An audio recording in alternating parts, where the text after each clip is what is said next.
So Khenchen Rinpoche's introduction to Tonglen, I find really helpful because it emphasizes the resolve, which we were talking about last week, making the commitment as part of the practice.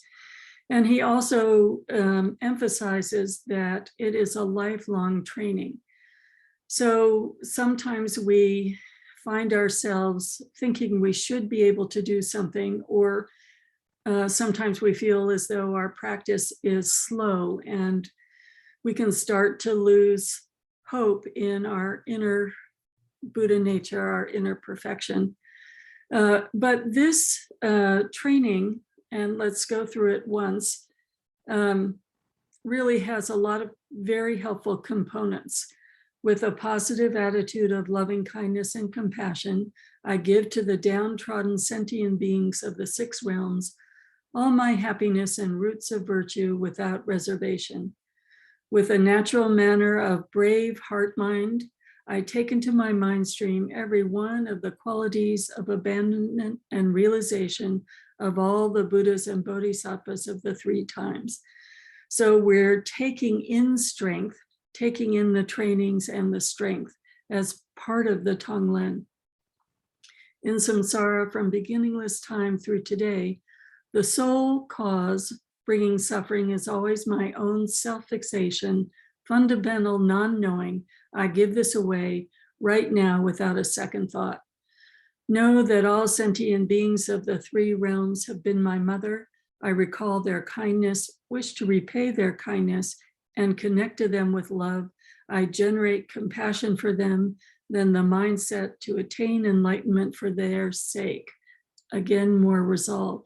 I take all of these trainings into the center of my heart without clinging or attachment. I give my entire bounty of resources and roots of virtue to these kind mothers, and in an authentic manner, like an illusion, like a mirage, I take on all their karma, afflictions, and suffering.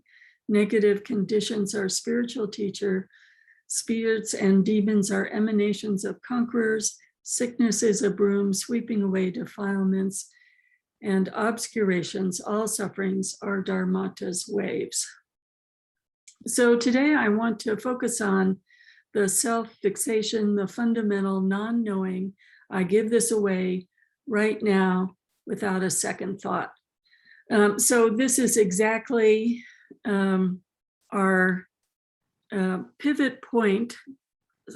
Every time we do Tonglen, we're inviting ourselves to see that fundamental not knowing, to see exactly how we're still caught up in our protection and how we feel overwhelmed or not ready or incapable. All of those thoughts that come up when we're faced with the suffering of the world and how much we would like to have an open, generous heart as our teachers have.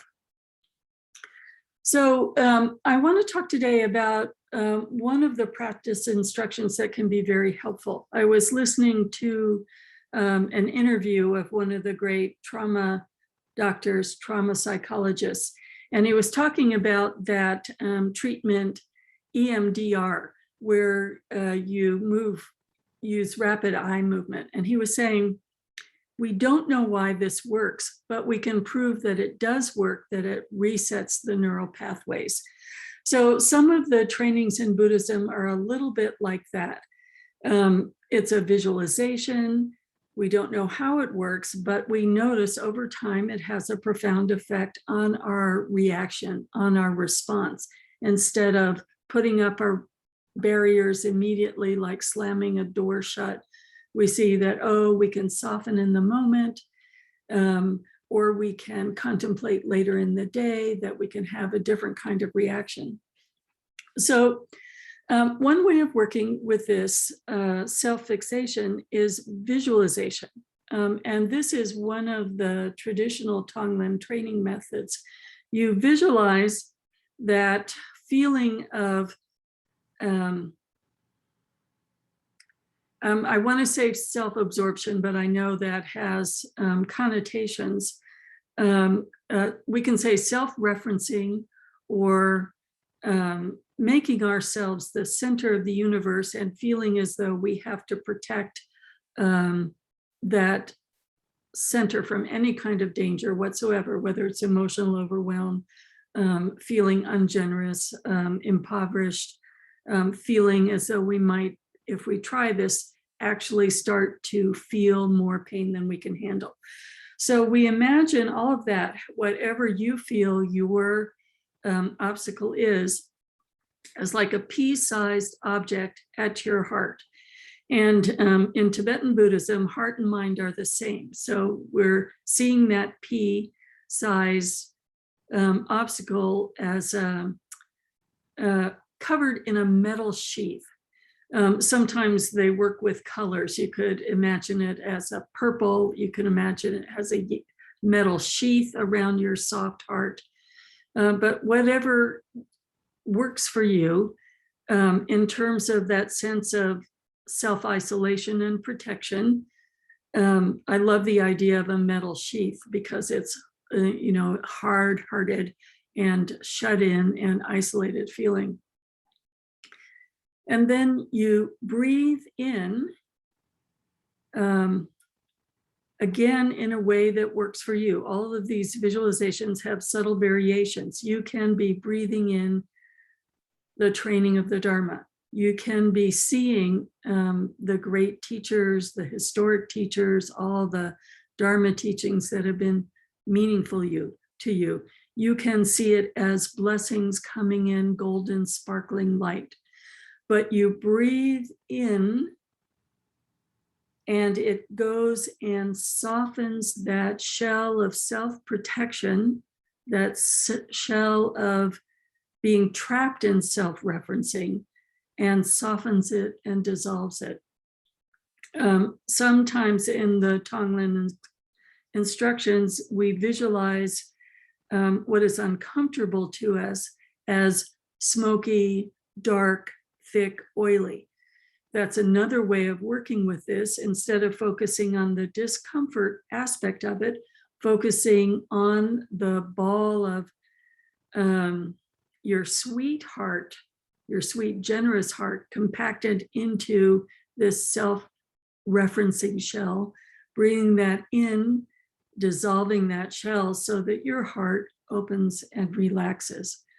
So I can't tell you that I know scientifically why this traditional training works. I can only say we learn in a lot of different ways, and we create habits in a lot of different ways. And so this sense of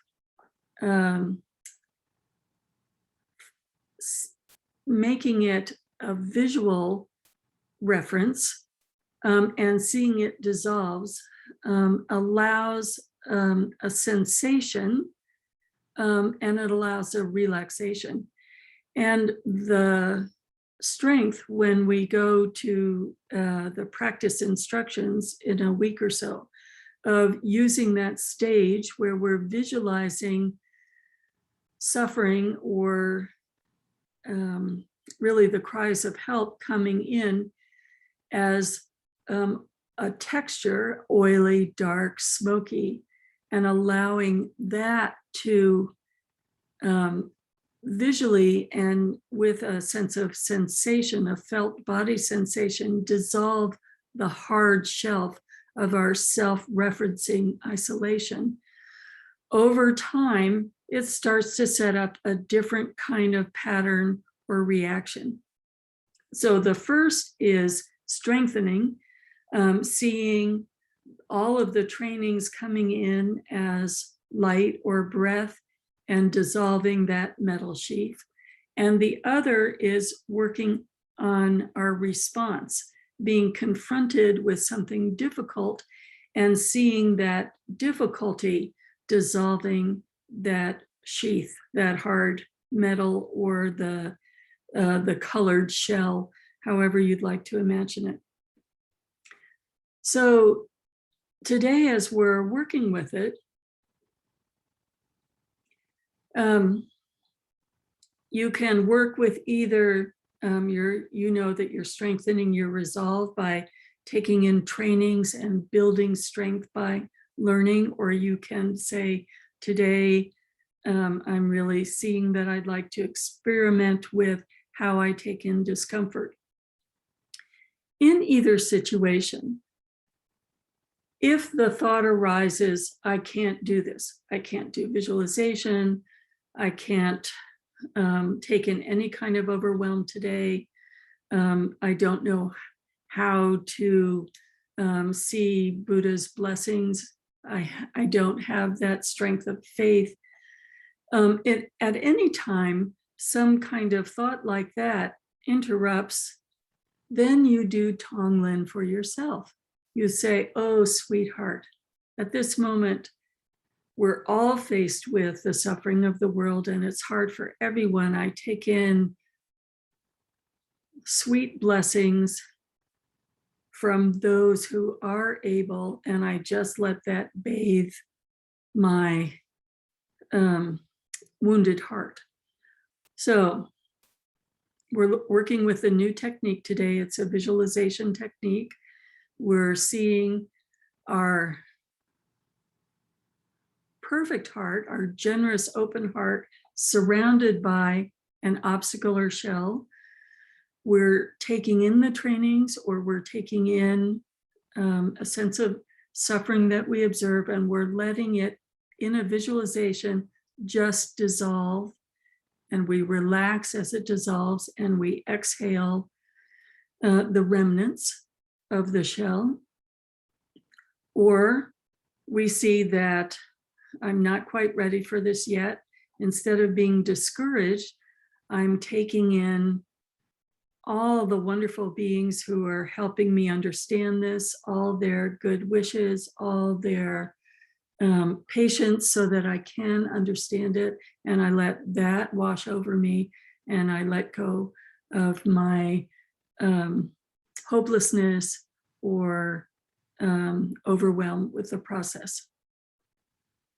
So in a very visual manner today, let's rest with this, and let's take this training and relax with it. And I'm just going to put these suggestions in the chat room. For those folks who have trouble with visualization, you may think that you do, but you're well educated in terms of TV. So you can imagine a cartoon going on inside you. So you see light coming in as a cartoon, and a cartoon metal shell. So don't think that visualization is hard for you until you use your childhood TV resources. Okay, so let's rest with this for a while, breathing in and breathing out. In terms of dissolving, I did have a reference, salt dissolves or sugar dissolves. So you can imagine the shell as salt or sugar as well as metal. So we're training ourselves to be open-hearted to the suffering that we see all around us and to our own suffering.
Okay.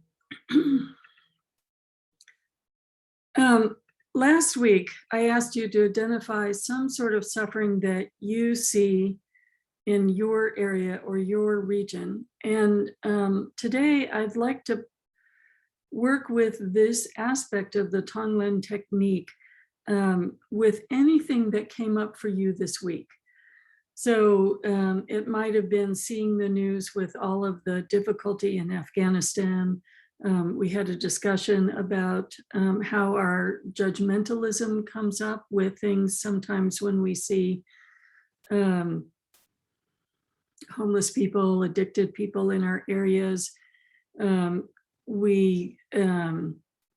People are telling me they get 10 letters a day asking for money for good causes. So just think, we have all of these situations, not only COVID, all of these situations of suffering at our door, literally at our door and at our heart's door. So working with this technique and with Khenchen's instructions, negative conditions are spiritual teachers. So how does this become our spiritual teacher? Using this response that we have, noticing the response, whatever, let's just start with one situation in your day or in your week where you felt so uncomfortable that you couldn't look at the suffering, that you couldn't continue to keep your eyes open. We're learning how to keep our eyes open to the pain. And it could be like your heart slammed, like a car door slamming shut. It could be that you felt immediately impoverished. You couldn't possibly give to all these causes, and it wouldn't be enough if you could. The thought of, I drive by the park in Portland and see the numbers of homeless people. And when I work in the soup kitchen, to see the level of pain when I've worked at the soup kitchen, any of those things. But noticing that we can imagine that in a different way. So seeing the response we habitually make and sitting with it again, like a mirage or a cartoon coming in, and instead of the car door slamming shut, seeing this as some sort of blessing visualization that dissolves that sense of having to quickly protect yourself, or having the sense that it opens your generosity instead of frightens you, or noticing that the judgmentalism can just soften, and we can look at the Buddha nature of each of these friends and neighbors. So we're looking at how this visualization can help us imagine a different response than our habitual response. So taking an aspect of suffering that is an easy thing for you to just remember. I got an email this morning about raising funds for an Afghan family, and then thinking of all the families and how could my meager little donation help all the families. Instead of that, making a response of, oh, I can't send anything, to just soften and generosity coming out as a response instead. Think of your habitual pattern, your favorite one, and use the suffering that you see as a spiritual teacher, breathing it in as a softening agent, a dissolving agent for this self-referencing. So let's sit with this as a minute. And then exhaling the remnants, exhaling the softness, exhaling the new pattern.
So we're looking at how resolve combines with fearlessness.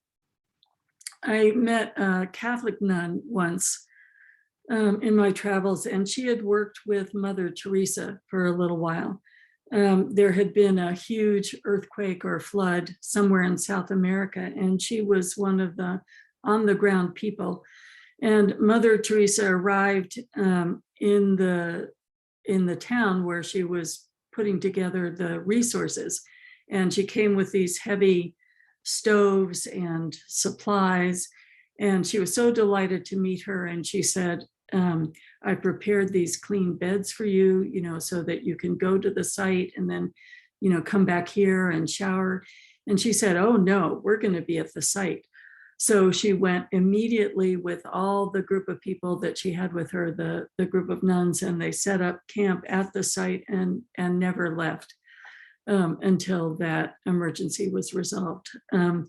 But we know that it is in stages that we're able to do a big, generous act like that. And we have to be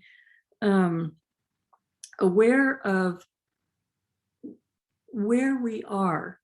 Otherwise, it's a kind of spiritual bypassing. So you can imagine if you were really fearful and you couldn't go from the respite of the clean beds, that while you were at the camp, you would get more anxious, more annoyed, and you'd be, angry and banging things and serving people with scowls, right?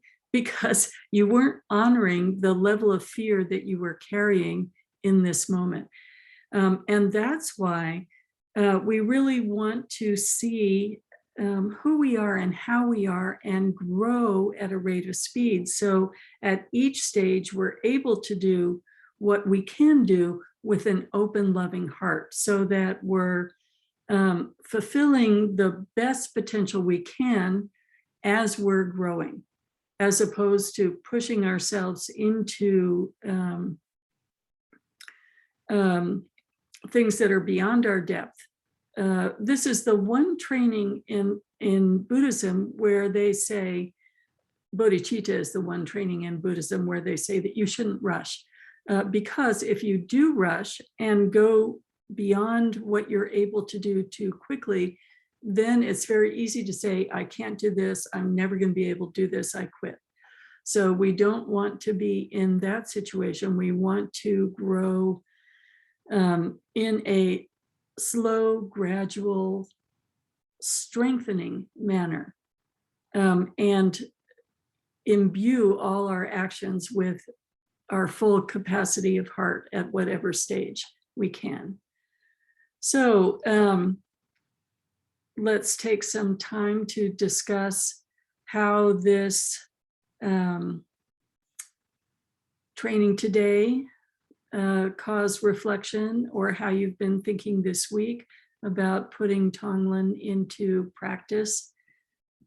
Was this helpful for you to do a visualization? What thoughts do you have this morning?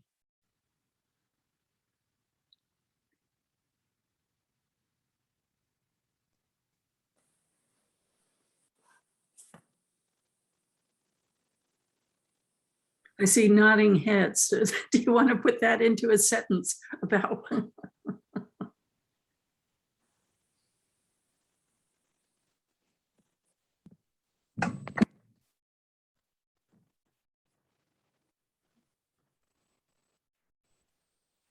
Khenmo, I just want to thank you for this, because I realize that visualization takes me closer than listening to words. And I hadn't realized that about visualization. I'm very grateful for this morning. Thank you.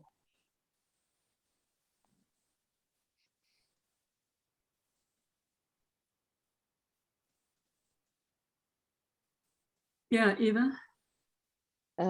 It I thought the visualization technique was very useful, especially the salt or sugar one resonated with me. That was like, that's it. I was trying with the metal, just trying, and it wasn't. But it makes whatever it is that does it for you. I think it makes it visceral. It takes it out of the intellectual plane, and it invites us to make it visceral or tangible. Even though we can't see inside of ourselves, it doesn't mean that we can't feel it, and that it's quite real. And so I appreciate that a lot. And when I was a child, I saved my mother's life several times, and I gave up so many things to keep her alive. And I wonder, how prepared I was to do that, and what lessons I'm trying to like process now, that how that fits in with my practice, because I think it had an effect. I think it stretched me too thin. I think I wasn't ready, but in a way I was, because I did that. I did all that. I did it for other people too. So it's very interesting. It's not linear. You can hopscotch back and forth at times in your life, and it is just as valid to keep practicing, whether it's in the past that you needed it, or in the future or in the present. So I find that completely fascinating. I appreciate. It is, Eva, and I'm just going to do a quick dedication and close the live portion to protect people's privacy as we keep talking. So, bodhicitta, excellent and precious mind, where it is unborn, may it arise. Where it is born, may it not decline, but ever increase higher and higher. Let me just, so I think that's why there's a continual emphasis by all the Western teachers. Particularly, I think in the West, we understand different levels of trauma and different ways of seeing what arises. We're a different culture. And so I think in the Tibetan culture, people have been trained since they were children to take care of themselves, to stop and do practice and then keep going. Whereas we didn't receive that societal training. But yes, you're absolutely spot on. And I really appreciate you bringing up the past, because we can, in that moment, if the child wants to say, I can't do anymore, or it hurt too much before. And I'm not saying you specifically, but everyone has a wounded inner child. And then have the Tonglen be an effective practice for yourself, doing some of that healing of your past, one's past, and then starting again. It's all effective Tonglen, and all part of our growth, and all part of blossoming into our potential. To think that we can just follow the directions and immediately go into the great suffering in the world is, it makes it a scary practice, as opposed to a profound learning practice, which over a lifetime of working with this, it just is one of the most effective practices to learn and grow. Hi, Khenmo, it's Eileen. It was easy for me, the visualization of the suffering in the world, or suffering that I automatically sort of gravitate towards. I imagined or visualized like a teardrop, and that easily melted, let's say, not so much a hard steel heart, a shallow steel heart. So I could see the crackling. But when I started moving into people that I either don't like or I have a problem with on an interpersonal level, it was hard for me to see the tear of that person, their suffering. And I was having a hard time with visualization then, with trying to work with the dislike or even bordering hate, not quite hate, but definitely strong dislike. But I was learning that, my habitual responses to the person I have conflict with, anger, and feeling somehow taking, the self-referencing came with anger, and somehow I'm being manipulated. And immediately the visualization in myself, that sort of shallow steel heart, turned into a very hard purse that snapped shut. And it was just interesting watching, but I still had a hard time visualizing this manipulation of the person or whatever I view the person as, until I could somehow see them as a little child. Mhm. Visualizing them as a child began to soften the hardness in me a little bit, but I definitely have a disconnect with visualizing their suffering.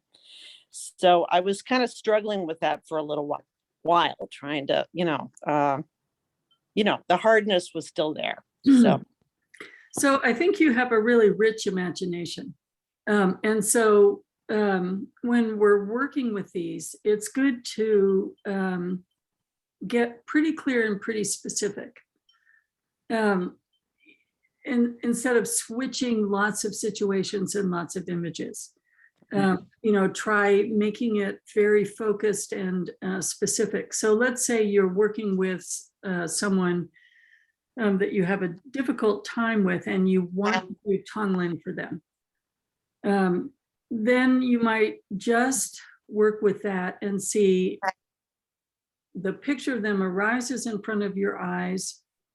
You can see that they're suffering. And so I think this is one of the situations by where using the idea of making it abstract, like their suffering is smoke-like, oily-like, dense-like, and that dissolves, however you want to imagine the judgmentalism, like a purse, not try and go further into then I have to imagine them like a child, I have to extend love to them, just working with that first reaction and using the visualization in a fairly specific kind of way. And then as you work with the exhale, however you see that visualization slightly changing, the exhale goes out and reaches them. So we've been working with lots of different kinds of kindness and compassion meditations. And if we put them all into one, it's hard to sort of get enough detail to have an effect that you can see and understand. Thanks. Each one is good in its own way and addresses an aspect of the problem. So if you can separate them a little bit, Okay. maybe alternate them or do them on different days. Thanks. Yeah. Yeah, Sarah. One of the things you said before we started really helped me a lot. And you said if you begin to think, I can't do this, I can't visualize, or this is just too hard, I don't want to do this. And this kind of goes with Eileen. I have a next door neighbor and we've been very good friends, but about a month ago, we had this split in our relationship. And I loved your line when you said, oh, sweet, you say to yourself, oh, sweetheart, this is hard for everyone. It's that inner wisdom that we can allow to talk to us with encouragement and sweetness, which helped me today because it helped me to let go of the hardness of my stance. I know I'm right in this situation and I don't want to let go. It helped me to release some of that and feel the two of us and our two hearts both being able to melt, because we're both so stuck in, I know I'm right. And so just changing that in me and then breathing out that negativity to just wash over both, to let something else wash over both of us was extremely helpful today. Thank you for giving that description, because I think what's wonderful about visualization is it's a framework that allows us to find an image that works for us. So you're describing water washing over. Eileen is describing a purse snapping shut. I love that image. So each one of us can make it personal and familiar. So we can say, like, this is the basic, but when you make it an image that you relate to, it works for you in a very personal way. And there's plenty of flexibility in how we see it and how we work with it. Joanne. Good morning, everyone. For me, Khenmo, my experience is when we do the practice and then we end the practice, it's like stepping out of a big bubble bath.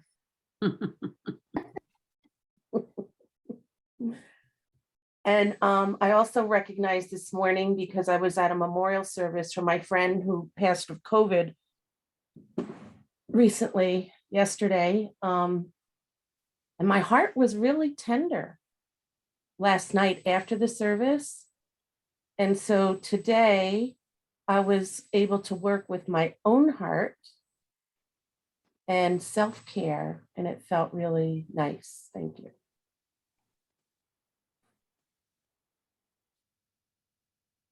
And there's a phone call I need to do today that I've been kind of dreading, because a good longtime friend lost her husband this week.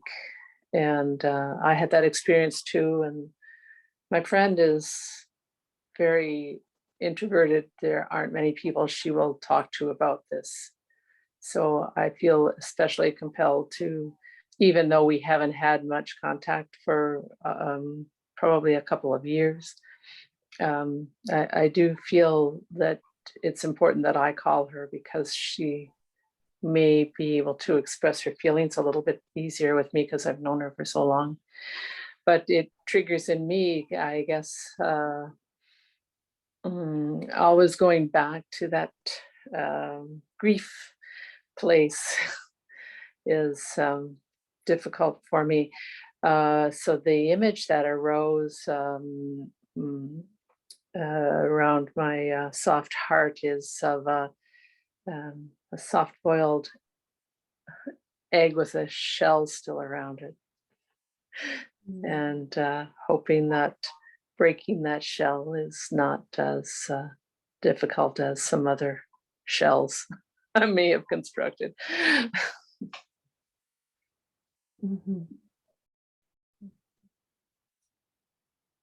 I love hearing the wisdom of all of you responding. That's another beautiful image.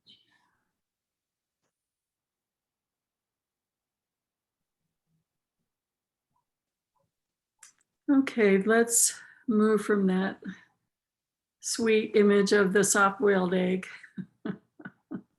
to the dedication practice. Really confident that we'll just keep going.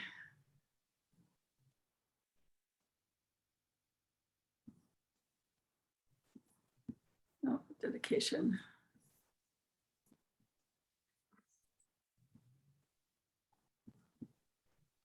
By this virtue, may I achieve omniscience, and may all who travel on the stormy waves of birth, old age, sickness, and death cross the ocean of samsara by defeating all enemies, confusion, the cause of suffering. Bodhicitta, the excellent and precious mind, where it is unborn, may it arise, where it is born, may it not decline, but ever increase higher and higher. I pray that the Lama may have good health. I pray that the Lama may have long life. I pray that your Dharma activities spread far and wide. I pray that I may not be separated from you. For this realm encircled by snow-covered mountains, you are the source of every benefit and bliss without exception. Tenzin Gyatso, you who are one with Avalokiteshvara, may remain steadfast until samsara's end. Embodiment of the three precious jewels, Padmapani, who holds the teachings of the victorious one, seeing the all-goodness meaning with the wisdom eye. May you who are spontaneously established activities live long for hundreds of kalpas. Noble Manjushri, the Lord of Speech, who manifests to hold the teachings of the triple gem, who raises the lamp of the sage's teachings. May you who are the light of the Dharma live long for hundreds of kalpas. The one known in the Holy Land as Arya Deva, emanated into the Gar clan of Eastern Tibet as Chodingpa, the heart son of Jigten Sumgun. May the life of glorious Garchen remain steadfast for 100 eons. So next week, we'll be incorporating the line of Khenchen Rinpoche that illness is a broom sweeping away. So we'll be working with Tonglen in the context of illness. So yes, everything that arises is our spiritual teacher. All the negative conditions are ways to activate our practice and our mindfulness and our growth.